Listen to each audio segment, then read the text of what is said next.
Hey, how's it going everyone? Welcome to the CK3 guide. I'm Alex. In today's video, we'll be talking about how to go to war in Crusader Kings 3. We'll talk about Casus Belli, which basically is Latin for cause of war. So in CK3, you can't just go to war with anyone for no reason at all. You have to have an actual cause of war. That's what Casus Belli means. And fortunately, there are quite a few different ways that you can get a cause of war. So I'm going to cover some of them, maybe not all of them if I cannot remember all of them, but at least the most important ones. So if you're playing as a ruler and you have some lands that you hold, and let's say you get dethroned, someone takes those lands from you, or even you die and your children inherit your claims, which is basically when you hold something and you lose it, you implicitly have a claim on that land. So claims are a big part of Crusader Kings 3. I'm going to do a separate video explaining all the different types of claims in more detail. But basically, claims are one of the ways that you can go to war, and probably something that you will be using the most in the beginning of the game. Because if you go to your council here and you take a look at your bishop, he has a little task here that says fabricate claim on county. So this gives you a type of a weak claim that you kind of have to use before you die, or otherwise you lose it. So your children will not inherit it. But when that finishes, and let's say I want to get a claim on this county, takes 20 months for him to fabricate the claim, then I pay gold, I get the claim, I can go to war without ruler. So that's how that works. And like I said, there are many different types of claims that you can have. You can also recruit people to your court. Sometimes you will have guests that show up with claims.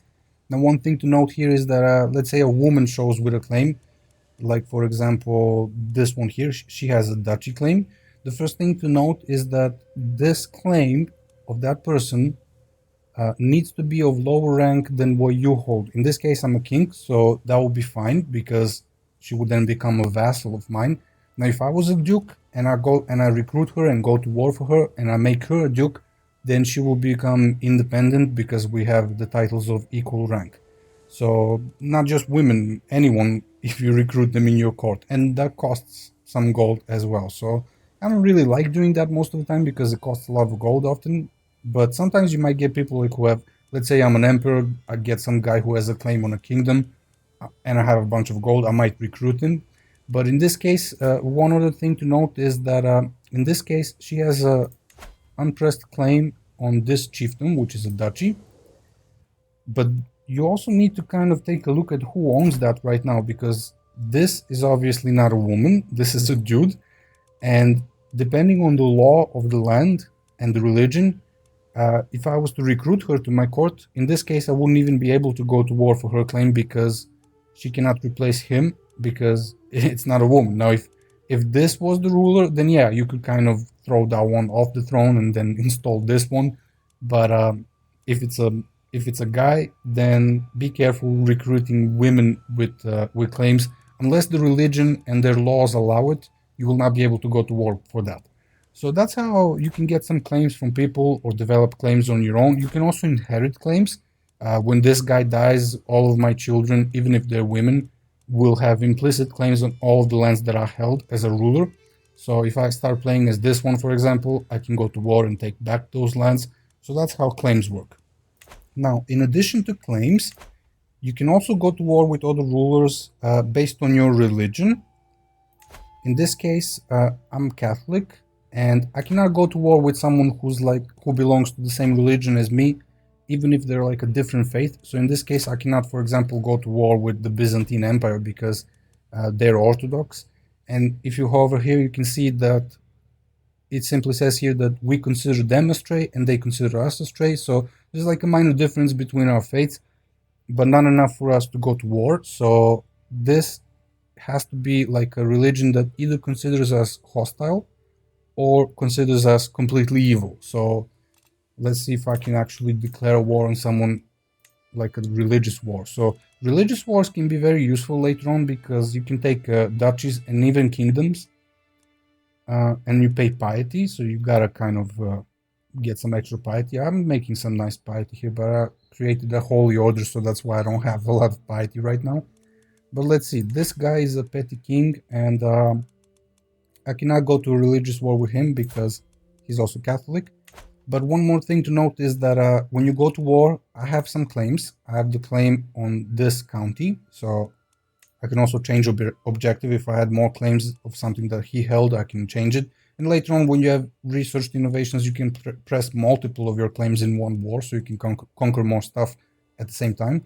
But it's very important that when you go to war with someone, you might have someone else in your court. Like, for example, this guy, he has a claim on this other county. So if I go to war, then I'll give him that county if I conquer it. You gotta read this stuff here, the objectives. So by going to war, if you win, what happens? If there's like white peace, what happens? If you lose, what happens? In this case, I will have to pay a bunch of gold to this guy. So I'm not gonna do this because I don't even have that gold. So, and even if I did have it, there's other better things that I could do with it than pay some guy if I lose it. You gotta take a look at their army, their alliances, how far away. Like, there's a million different little factors that you need to take into consideration. It's a grand strategy game. But basically, the prestige cost, typically you pay prestige when you go to war, but you gotta select the appropriate option. In this case, I will probably want to get the stuff for myself, and I pay much less prestige anyway. So if there's no reason for me to go to war for this guy, just go for yourself. So that's one thing that you really need to pay attention. This screen here is super important, the objectives. What are you going to war for? You might accidentally go for something else, so you might want to change that. What happens, read who gets what if you win, all that stuff. What was I talking about? I was talking about the religious wars. So religious wars are pretty much the same. You can have one holy war for a kingdom per lifetime, per ruler. So if I use that up, I cannot do that again until I play as someone else. Holy war for duchy and county is, they cost much less, obviously. So you need a lot of piety for kingdom. And you can have as many of those as you want. Now, again, it's very important to read the objectives, change the objectives. And one thing to note with holy wars is, if I was to go in a holy war with someone else, for example, and they had some neighbors that are of the same religion, then those guys can join the war and defend him, because even though they might not be allies or anything like that, they still might want to repel the invader, which would be me. So you have to take into account that other rulers can join holy wars as well. And then there's also something that's like a great holy war, like the Pope can initiate it later on in the game, but I'll do another video for that as well. So one thing to note about holy wars is, when you go to a holy war, it's very important to understand that if you're going to a holy war for a county, for example, let's say we go for a county, then I will get that county. He owns that county already, so it will be mine. But what happens if you go for a duchy? Well, this guy, in this case, he doesn't have a duchy title, so his highest title is a count. Now, if I go to a duchy, holy war for a duchy, then his land here, let's say this is the duchy, I can't really display that right now, but let's say he has multiple counties that are part of that duchy. Then if we go for the holy war for duchy, then I will seize all of those counties. As you can see here, you will seize all territory within his realm that is part of that duchy. Why is this important? Because let's say you go to a holy war for a kingdom with some ruler, but he has like only one county in that kingdom, then you'll be losing your time because you're just going to get one county. So typically what I like to do is, when I go to a holy war for a duchy or even a kingdom, I will take a look at the kingdom on the map. So I'll go here, kingdom titles. And let's say I wanted to declare a holy war for the kingdom of Frisia, whatever the hell that is. So this is not created yet. No one has this title, but it doesn't really matter because all of these counties, these duchies are owned by someone. So in this case, if I was going to go to a holy war for this kingdom, I would probably want to go to war with this guy because he has 2 duchies inside that kingdom. So I would take that. If I go with this guy, then I will only get 1. So that's how you can kind of see, like, let's say I'm going to a holy war with the Byzantine Empire. And there are many kingdoms here that you can see. Let's say the kingdom of Bulgaria. We'll assume that they're of a different hostile religion, for example. Now, a lot of the duchies here, Duchy of Bulgaria, none of that is created. But there's only one ruler inside the kingdom of Bulgaria, which is King Simeon of Bulgaria. So if I was going to go to a holy war with the Byzantine Empire, because I think he's actually not even a vassal, so I could go for this kingdom without declaring a war on the Byzantine Empire. but I would go to war with him and not some other ruler who might have less land inside of that kingdom. So I know it can be a little bit complicated to understand, but once you do it a couple of times, you'll see it's pretty easy to understand actually. So that's how holy wars work. There's another thing about holy wars is that your religion can have different tenets. In this case, we have armed pilgrimages, but if you go create a new religion and then you take another tenant, let me see if I can find it real quick. I think it's called warmongering. That's typically what like tribal and clan governments have access to, like like the Vikings or something like that. I'm not really able to see where this is, but there's basically a tenant that will allow your religion to be like a warmongering religion, and that will give you a casus belli that's called a conquest casus belli. So it works very similar to holy wars, but the difference is that you pay prestige, you don't pay piety.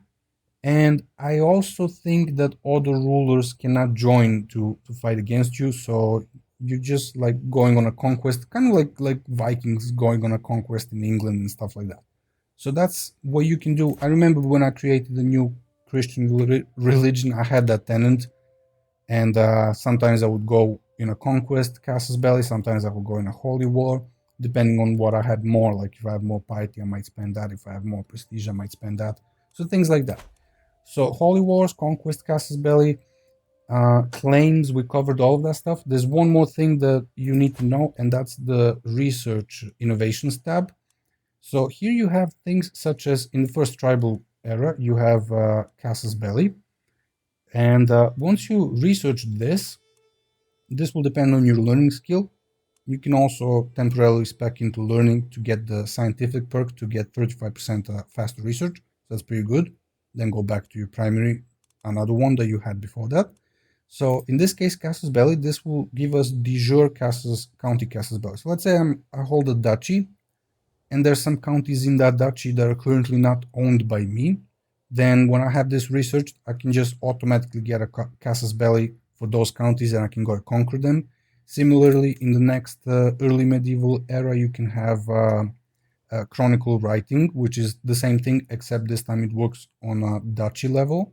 So if I had like a kingdom and someone else had held a duchy and they were like independent ruler, I can just declare war on them and take that duchy for myself, or even vassalize them depending on the claims in the war, the objective. And then here in the high medieval era, I'm not sure if there's anything here. There's domain limit, banking, land. Now this one will simply increase your bishop's speed for fabricating claims, which can be useful if you have some vassal that you want to take their land and give it to someone else. You can fabricate a claim so you avoid paying tyranny, like a penalty opinion. So that's not a bad thing. I typically don't go for this, but it can be useful. And then here we have rightful ownership, which is, let's see, you can use de jure casus belli, can press multiple claims. Yeah, so this one is good because with this one you can press multiple claims in a single war, so that's pretty good. You get a little bit of cost reduction. And you can also use de jure casus belli, which again can be useful. Let's say I have an empire that's supposed to have some other land. I can just go ahead and conquer it. Don't even have to fabricate any claims or go for holy wars, things like that. So those are the innovations, claims, all that stuff. There might be some more custom decisions that you can take that will give you like a casus belli, but that will depend on who you're playing. Right now I have restored Holy Roman Empire, so there's different stuff depending on the ruler. That's very subjective depending on the current situation. So anyway, I hope this video helps you understand how declaring war in Crusader Kings works like. It's very logical and it makes sense that you can't just go and attack anyone for any reason, for no reason at all. There's many more things that I could be talking about, alliances and all that stuff, so I'll make a lot more videos. Make sure you subscribe, like this video, leave a comment. If you have any questions, let me know. And take a look at the playlist in the description below for more guides on CK3. Have a great day, guys.